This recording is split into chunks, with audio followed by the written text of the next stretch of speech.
எல்லாருக்கும் வணக்கம். எப்படி இருக்கீங்க? இன்னைக்கு வந்து என்னை பற்றி நான் பேசலான்னு ஒரு 2 நிமிஷம். ஏன்னா நம்மக்கிட்டேயே நிறைய அனுபவம் இருக்கும். யாரும் வந்து நம்மளுக்கு சொல்லவே வேணாம். நம்ம வாழ்க்கையிலேயே நிறைய விஷயம் நடந்திருக்கும் இல்லைங்களா? நான் வந்து ஒரு 15 வயசு இருக்கும் எனக்கு. அப்போ இருந்து டூர் போனோம் நாங்கள் டேடியோட. நான், டேடி, அம்மா ஃபேமிலியோடு போனோம்.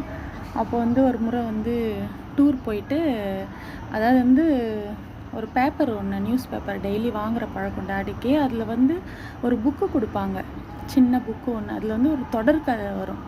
அந்த தொடர்கதையில் வந்து என்னென்னா, வெள்ளி, சனி, ஞாயிறு 3 நாள் நாங்கள் அந்த டூர் போகிறோம் அப்படின்னா, ஞாயிற்றுக்கிழமையோட முற்றும். அவ்வளோதான், அது லாஸ்ட்டு. அந்த வாரம் மட்டும்தான் லாஸ்ட். அது நான் என்ன சொன்னேன், டாடி அந்த பேப்பர் வாங்கிக்கலான்னா, சரி நம்ம போகும்போது வாங்கிக்கலாம், டூர் போகும்போது. ஏன்னா வந்து அந்த லாஸ்ட்டு அது என்ன முடிவுன்னு எனக்கு தெரியணும்னு ரொம்ப ஆசை. அப்புறம் என்ன பண்ணோம், எல்லோரும் போனோம், அப்பா, நான், எல்லோரும். அப்புறம் போனால், சாரி, அப்பாவை அது சின்ன வயசுலேருந்து அப்படி டேடின்னு கூப்பிட்டு பழக்கம் ஆயிடுச்சு, எதுவும் எடுத்துக்காதீங்க. அப்புறம் போனால் நான் டக்குன்னு ஞாயிற்றுக்கிழமை அதுவும் அந்த புக்கு வாங்கலான்னு அவரும் வாங்கிட்டார்.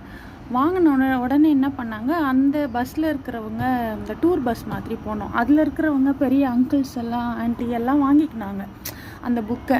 கொடுங்க, எனக்கு வேணும், எனக்கு வேணும்னு சொல்லி படிக்கலாம் அப்படின்னு சொல்லிட்டு. சரி, எனக்கு ஆவலாக இருக்குது அந்த முற்றும், அது பார்க்கணும், என்ன கடைசி அப்படின்னு சொல்லிட்டு நானும் கேட்குறேன். அது என் கைக்கு வரவே இல்லை.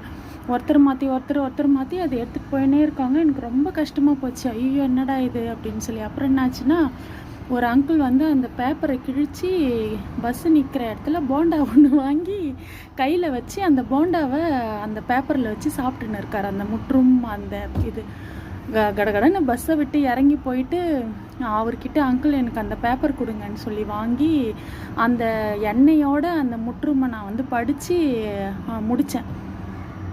எதுக்கு இதை சொல்கிறேன்னா, உங்கள் லைஃப்பில் அப்படி ஏதாவது நடந்திருக்கான்னு பாருங்கள். நான் அவ்வளோ ஆவலாக நம்ம வெயிட் பண்ணி அதை பார்த்தாலும் ஒரு சில விஷயம் நம்ம கையை விட்டு போயிடும் இல்லையா? ஆனால் வந்து அது நம்ம கையில், அது வந்து நான் ட்ரை பண்ணி வாங்கி படித்து, அது வந்து எனக்கு இன்னும் ஞாபகம் இருக்குது.